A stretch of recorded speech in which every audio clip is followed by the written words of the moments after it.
कोई जय श्री राम के नारे लगाकर एक चुन्नू सा व्यक्ति भी कुछ कर दे तो फिर पूरा नैरेटिव यह बनाया जाता है कि लोगों में नफरत भरी जा रही है। हिंदुत्व से देश को, संविधान को खतरा है, यह देश खतरे में है, यह बताया जाने लगता है। क्यों? क्योंकि यह नैरेटिव सेट करना है कि मोदी योगी जो है वो इस देश को खतरे में डाल रहे हैं। इसलिए हिंदुत्व को दागदार करने के लिए कुछ नहीं मिलता तो कोई एक व्यक्ति कहीं कुछ कर दे पूरे 140 करोड़ के देश में, तो सीधे हिंदुत्व पर खतरा जो है वो मंडरा, हिंदुत्व को खतरा बताया जाने लगता है। लेकिन अगर धार्मिक नारे हिंदुत्व से ना जुड़े हों और दूसरे धार्मिक नारे लगाकर कोई कुछ भी कर दे तो संविधान खतरे में नहीं आता ऐसे लोगों के। तब देश को कोई खतरा नहीं दिखता, तब कोई कुछ नहीं बोलता। जय श्री राम के नारे लगाने वालों को तो तुरंत विलन बता दिया जाता है, लेकिन दूसरे धार्मिक नारे लगाने वालों को विलन नहीं बल्कि पीड़ित बता दिया जाता है। और ये एक पैटर्न है बॉस। एक्शन की बात मत करो, सीधा रिएक्शन पर सवाल उठाओ। गुजरात दंगों से लेकर दिल्ली दंगा, नू सब उठाकर देख लीजिए, आपको ये एजेंडाधारी यही करते मिलेंगे। सवाल यह है कि अगर पहला गलत है तो दूसरा गलत क्यों नहीं है? लेकिन इस देश में यही पैटर्न चलता चला रहा है और आज तक चल रहा है, फिर चाहे हरियाणा के नूह में हिंसा का मामला हो या फिर कोई दूसरा मामला। यहां भी एफआईआर में लिखा है कि भीड़ ने बकायदा धार्मिक नारे लगाते हुए, अल्लाहू अकबर के नारे लगाते हुए हमला किया, लेकिन कोई जो है ये एजेंडाधारी इन पर सवाल उठा दें? नहीं बॉस, इन पर सवाल नहीं उठाएंगे। इनको गलत को गलत कहना नहीं आता, ये धर्म देखकर गलत और सही बताते हैं। और ऐसे लोगों को बचाने के लिए कभी मीडिया को जिम्मेदार, कभी सरकार को जिम्मेदार, कभी पुलिस जिम्मेदार, कभी मंगल ग्रह, कभी एलियन, कभी किसी को जिम्मेदार बता देंगे, लेकिन इनसे सवाल नहीं पूछ सकते। और कहते हैं इस देश में फलाना फलाना हिंदू मुसलमान करते हैं। हरियाणा के नूह में हिंसा हुई तो यही कहा गया कि नफरत का केरोसिन छिड़क दिया और इसी नफरत के केरोसिन से देश को जलाया जा रहा है। लेकिन यह कोई नहीं पूछ रहा कि वो नफरत जो एक धार्मिक यात्रा के खिलाफ नूह में दिखी, जिसमें धार्मिक नारे लगाकर हमले किए गए, क्या वो नफरत नहीं है बॉस? हरियाणा के नूह में क्या हुआ था उसे सुनकर आप हैरान रह जाएंगे। आज आपको एक स्टिंग ऑपरेशन भी दिखाऊंगा, लेकिन पहले किस तरह के धार्मिक नारे लगाकर एक धार्मिक यात्रा को टारगेट किया गया। हमारे पास जो एफआईआर्स हैं, जिनमें शिकायतें दर्ज कराई गई हैं, जो नूह हिंसा के मामले में एफआईआर में लिखा है, हम अपनी मर्जी से एक शब्द नहीं कह रहे, उन एफआईआर की डिटेल आज आपको बताना चाहता हूं। एक एफआईआर पंकज कुमार नाम के इंस्पेक्टर ने दर्ज करवाई है बॉस। पुलिस खुद एफआईआर लिखवा रही, क्योंकि इस मामले में तो पुलिस को भी नहीं बख्शा इन दंगाइयों। नूह में हिंसा वाले दिन के बारे में इस एफआईआर में क्या बताया गया है, सुनिए। 600 से 700 लोगों की भीड़ ने धार्मिक यात्रा पर हमला किया। हमला करने वाली भीड़ अल्लाहू अकबर के नारे लगा रही थी, यह एफआईआर में लिखा है। धार्मिक नारे लगा रही उग्र भीड़ ने पुलिस पर भी पथराव किया। भीड़ ने अवैध हथियारों से पुलिस पर फायरिंग की। पुलिस ने माइक के जरिए भीड़ को समझाने की कोशिश की, लेकिन भीड़ ने हमला जारी रखा। उग्र भीड़ की फायरिंग में एक पुलिसकर्मी अनिल कुमार को पेट में गोली लग गई बॉस, वो घायल हो गए। जान बचाने के लिए पुलिस ने कई राउंड हवाई फायरिंग तक की। भीड़ ने सोची समझी साजिश के तहत इस घटना को अंजाम दिया। यह एफआईआर में, जो एफआईआर पुलिस वाले ने की है, उसमें लिखा हुआ है। सिर्फ धार्मिक यात्रा ही नहीं, मंदिर पर भी हमले की बात है। हिंसा के दौरान नूह के एक मंदिर में 30 से 40 लोग फंस गए और 400 से 500 लोगों की भीड़ उन पर हमला करने वाली थी। जब पुलिस मौके पर पहुंची तो उन पर भी हमला कर दिया गया। नूह में वार्ड नंबर 9 में यह घटना हुई। घटना की FIR duty magistrate Abid Hussain ने दर्ज कराई है। कोई कह सकता है ना कि पुलिस वाला भी हिंदू था इसलिए बोल दिया होगा। बॉस, ये FIR duty magistrate Abid Hussain ने दर्ज कराई है, जो खुद एक मुसलमान है। और उस मजिस्ट्रेट ने इस एफआईआर में क्या लिखा है आपको पता है? एक समुदाय के करीब 700 से 800 की भीड़ ने जगह जगह पथराव किया। अवैध हथियारों से जानलेवा हमला किया गया। प्राइवेट और सरकारी गाड़ियों में आग लगा दी गई। आबिद हुसैन ने एफआईआर में बताया कि वो नूह बस अड्डे पर मौजूद थे, तभी उन्हें जानकारी मिली कि 400 से 500 लोगों की उग्र भीड़ ने धार्मिक यात्रा में शामिल हुए 35 से 40 लोगों को वार्ड नंबर 9 में जो राम मंदिर है वहां पर घेर लिया है। राम मंदिर के बाहर उग्र भीड़ लाठी, डंडे, पत्थर और अवैध हथियारों से फायरिंग कर रहे थे। उग्र भीड़ ने पुलिस पर भी हमला किया और फायरिंग की। पुलिस ने उग्र भीड़ पर बल प्रयोग किया और भीड़ को खदेड़ दिया।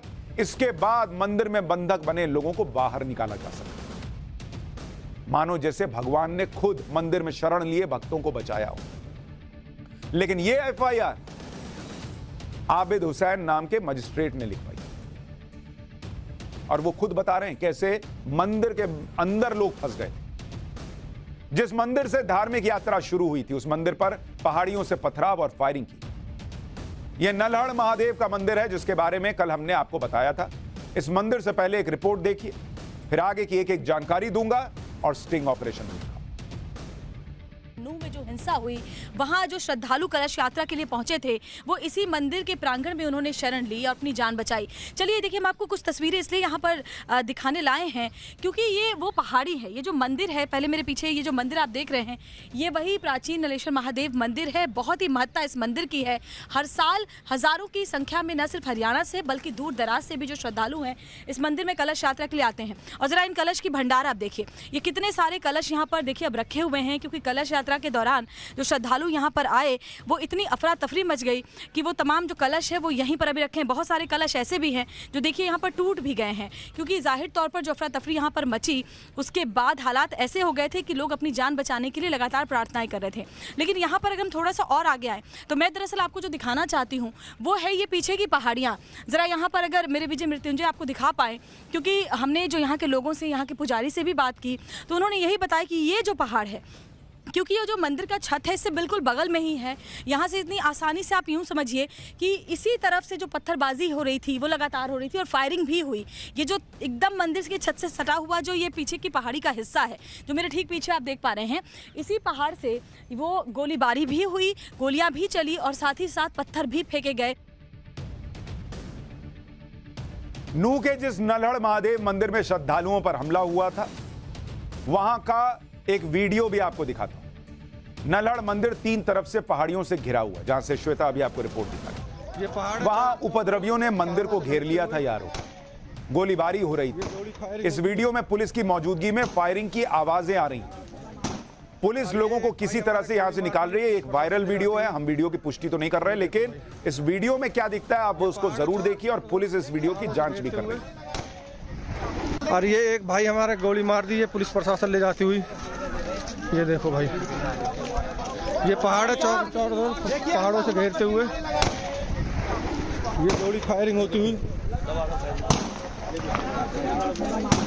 ये फायरिंग होती हुई। और ये एक भाई हमारा गोली मार दी है पुलिस प्रशासन ले जाती हुई। ये देखो भाई, ये पहाड़ है, पहाड़ों से घेरते हुए ये गोली फायरिंग होती हुई, ये फायरिंग होती हुई। और ये एक भाई हमारा, सवाल तो ये पूछा जा रहा है कि पुलिस वाले कर क्या रहे थे, लेकिन भीड़ ने तो पुलिस वालों को भी टारगेट बना रखा। एक एफआईआर अनिल कुमार नाम के सब इंस्पेक्टर ने भी दर्ज करवाई। ये सब इंस्पेक्टर यात्रा के दौरान ड्यूटी पर था। उन्होंने एफआईआर में बताया कि कैसे भीड़ ने पुलिस पर हमला किया। एफआईआर में सब इंस्पेक्टर अनिल कुमार ने बताया कि यात्रा शुरू होने के कुछ ही देर में 500 से 600 लोगों की उग्र भीड़ ने हमला कर दिया। भीड़ के हाथ में लाठी, डंडा, पत्थर और अवैध हथियार थे। भीड़ ने यात्रा में आने वाले लोगों और पुलिस पर हमला किया। अनिल कुमार ने एफआईआर में बताया कि सरकारी गाड़ी में जब ड्राइवर सीट पर बैठे हुए थे तभी उग्र भीड़ ने उनकी गाड़ी पर हमला किया। भीड़ ने उन्हें जिंदा जलाने की कोशिश की और उनकी गाड़ी में आग लगा दी। अनिल कुमार ने बताया कि किसी तरह उन्होंने उन्मादी भीड़ से अपनी जान बचाई। ये हाल था बॉस। कल मैंने आपको दिखाया था कि अस्पताल जहां इलाज के लिए लोग ले जाए गए वहां पहुंचकर हंगामा किया, तोड़फोड़ की, जिंदा लोगों को जलाने का प्रयास किया। और ऐसे लोगों से कुछ लोग सवाल नहीं पूछना चाहते क्योंकि उनके नैरेटिव पर यह सेट नहीं होता। और फिर वो कहते हैं कि वो इस देश में सेक्युलरिज्म की बात करते हैं। आप खुद दंगाइयों का, अपराधियों का धर्म देखकर उन्हें बचाते हैं और कहते हैं कि आप सेक्युलर हैं। एक और पुलिसकर्मी जितेंद्र ने जो एफआईआर लिखवाई उसमें बताया कि 31 जुलाई को दोपहर करीब 2:30 से 3 बजे के करीब कुछ पुलिसकर्मी नूह में नल्हड़ गेट पर तैनात थे। उन्हें सूचना मिली कि 150 से 200 की भीड़ हाथ में लाठी, डंडे, पत्थर, अवैध हथियारों के साथ सड़क पर राहगीरों के वाहनों को रोककर उसमें आग लगा रहे थे। पुलिस कर्मियों ने कुछ आरोपियों की पहचान भी की है। एफआईआर में समीम, आबिद और वकील नाम के आरोपी के नाम दर्ज हैं। ये आरोपी नूह के मुरादबाज गांव के बताए गए। उपद्रवी गाड़ियों पर पथराव कर रहे थे, उनमें आग लगा रहे थे। जब पुलिस ने इस उन्मादी भीड़ को रोकने की कोशिश की तो उन्हें जान से मारने की धमकी मिलने लगी। फिर धार्मिक नारे लगाते हुए पुलिस की तरफ पत्थर फेंके जाने लगे। भीड़ ने 4 मोटरसाइकिल, 1 ऑटो और 1 कार में आग लगा दी। ये अलग अलग एफआईआर में जो बातें हैं, हम वो जानकारी आपको बता रहे हैं।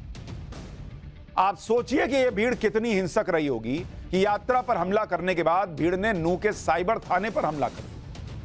थाने में बस लेकर पहुंच गए और बस से थाने की दीवार और मेन गेट को तोड़ दिया। यानी पूरी तरह से फिल्मी स्टाइल में हमला किया गया। इस हमले की एफआईआर सूरज नाम के पुलिसकर्मी ने दर्ज करवाई। इस एफआईआर के मुताबिक 31 जुलाई की दोपहर में नूह के साइबर थाने में पीएसआई सूरज समेत 8 पुलिसकर्मी थाने में थे। अचानक दोपहर 3:30 बजे उग्र भीड़ ने साइबर थाने को चारों तरफ से घेर लिया। भीड़ ने थाने पर पथराव शुरू किया। भीड़ में लोग आवाज लगा रहे थे कि इन सबको जिंदा जला दो।